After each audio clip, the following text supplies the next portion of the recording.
दोस्तों हमारे भारत के हॉन्टेड प्लेसेस की जब बात होती है तो उसमें भानगढ़ किले का नाम सबसे ऊपर आता है।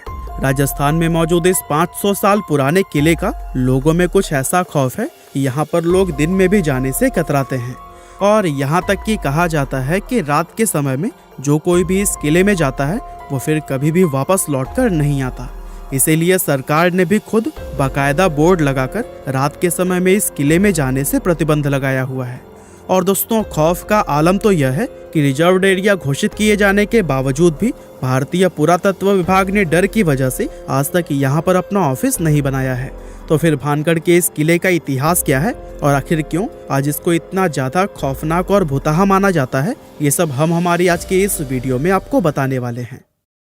दोस्तों भानगढ़ के इस किले का निर्माण आमेर के शासक राजा भगवान दास ने सन 1573 में अपने छोटे बेटे माधो सिंह के लिए करवाया था।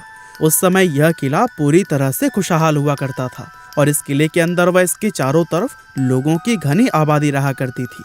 लेकिन फिर अचानक एक ऐसी अनहोनी हुई जिससे कि इस किले की खुशियां हमेशा के लिए खत्म हो गई और एक समय खुशहाल नजर आने वाला यह विशाल किला एक भुतहा जगह में बदल गया। लोगों के मन में इस किले का ऐसा खौफ बैठ गया कि उन्होंने इसे छोड़ना शुरू कर दिया, जिसका नतीजा यह हुआ कि यह किला और इसके आसपास का इलाका पूरी तरह से वीरान हो गया।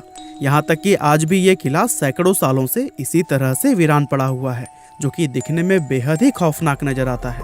इसके बारे में लोग यह बताते हैं कि किले से लोगों के चीखने, चिल्लाने, रोने और घुंघरुओं की रहस्यमयी आवाजें आती हैं। साथ ही बहुत से लोग यह भी दावा करते हैं कि जो कोई भी इस किले में रात के समय गया है वो फिर कभी भी वापस लौटकर नहीं आया है। और यही वजह है कि दिन में भी बहुत कम लोग ही इस किले के अंदर जाने की हिम्मत कर पाते हैं।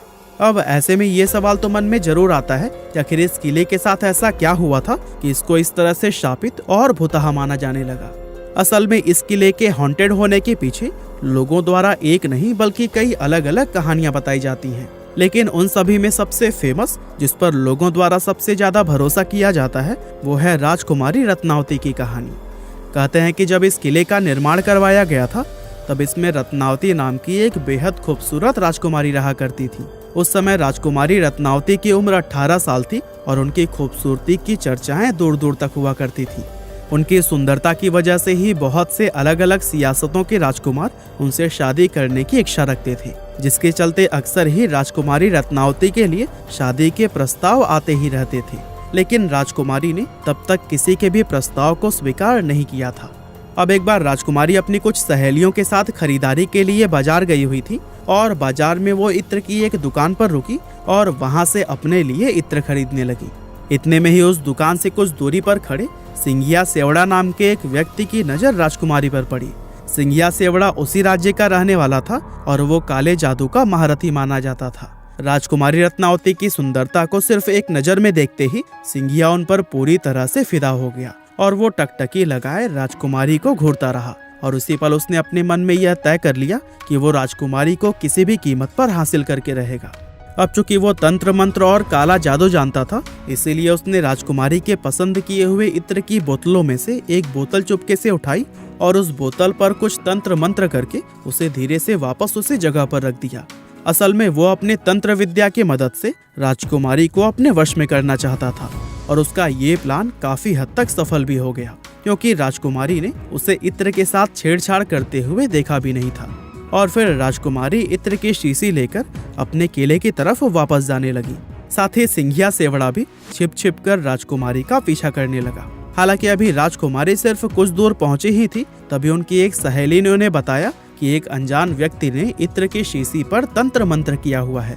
असल में राजकुमारी की उस सहेली ने सिंघिया सेवड़ा को इत्र की शीशी पर काला जादू करते हुए देख लिया था, लेकिन वो डर की वजह से दुकान में कुछ भी नहीं बोल पाई थी। अब राजकुमारी को जैसे ही काले जादू की बात पता चली तो उन्होंने वो इत्र की शीशी रास्ते में पड़े हुए एक विशाल आकार के पत्थर पर दे मारी। पत्थर पर पड़ते ही वो शीशी टूट गई और सारा इत्र उसी पत्थर पर बिखर गया। और दोस्तों इस तरह से इत्र पर किया गया वो काला जादू उस पत्थर में आ गया, जिसके बाद से वो पत्थर खुद ब खुद लुढ़कते हुए सिंघिया सेवड़ा की तरफ बढ़ने लगा। दरअसल सिंघिया ने उस इत्र पर ऐसा जादू किया था कि जो भी कोई उस इत्र को लगाता वो खुद ही उस तांत्रिक सिंघिया की तरफ खींचा चला आता। और चूंकि वो इत्र पत्थर पर लग गया था, इसीलिए वो पत्थर तेजी से उसकी तरफ ही बढ़ने लगा और पत्थर ने लुढ़कते हुए उस तांत्रिक सिंघिया को कुचल दिया, जिससे कि उसकी मौत हो गई। लेकिन मरने से पहले सिंघिया सेवड़ा ने यह शाप दे दिया कि राजकुमारी समेत इस किले में रहने वाले सभी लोग जल्द ही एक दर्दनाक मौत मरेंगे और उनकी आत्माएं हमेशा के लिए इस किले में भटकती रहेंगी। इस हादसे के कुछ ही समय बाद भानगढ़ और उसके करीबी राज्य अजबगढ़ के बीच में एक युद्ध छिड़ गया था।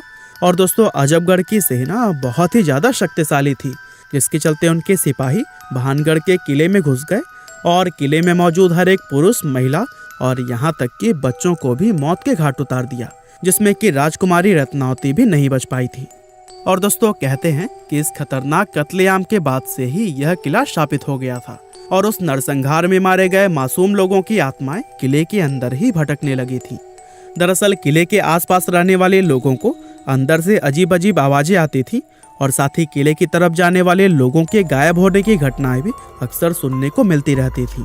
और दोस्तों, इन सभी चीजों के चलते ही किले के आसपास रहने वाले लोगों ने भी अपनी बस्तियां छोड़कर दूसरी जगह पर रहना शुरू कर दिया और देखते ही देखते यह किला और इसके आसपास का इलाका पूरी तरह से वीरान हो गया। इसके अलावा दोस्तों, इस किले के भुतहा होने के पीछे एक और कहानी यह भी बताई जाती है कि जिस समय यह किला बनाया जा रहा था, तब इस किले की जमीन के पास ही बाबा बालकनाथ नाम के एक साधु रहा करते थे। और बाबा को जब इस किले के बनने की खबर मिली तो उन्होंने राजा भगवान दास के पास यह संदेश भिजवाया कि वे अपने किले को इतना ऊंचा न बनवाएं कि उसकी परछाई मेरी कुटिया तक पहुंच जाए।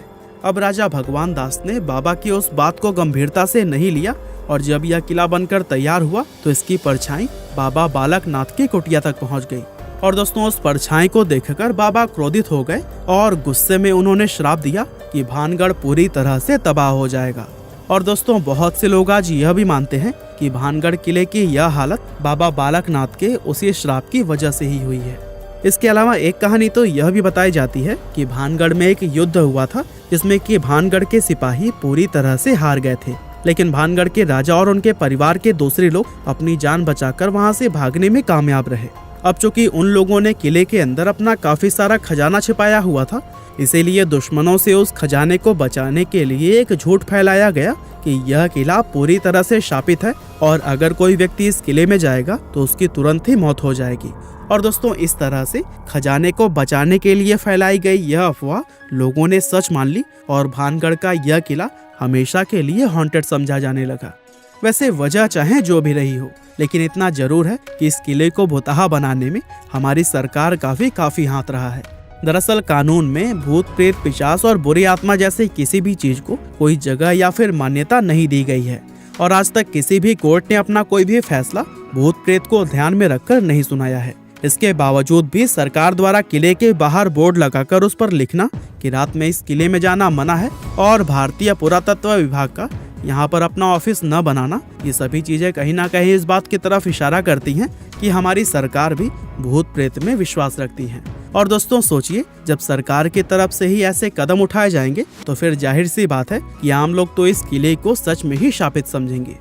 वैसे आपको क्या लगता है, ये किला सच में भुतहा है या नहीं? और क्या आप लोग भूत प्रेत आदि में विश्वास रखते हैं? हमें कमेंट करके जरूर बताइएगा। आपका बहुमूल्य समय देने के लिए बहुत बहुत धन्यवाद।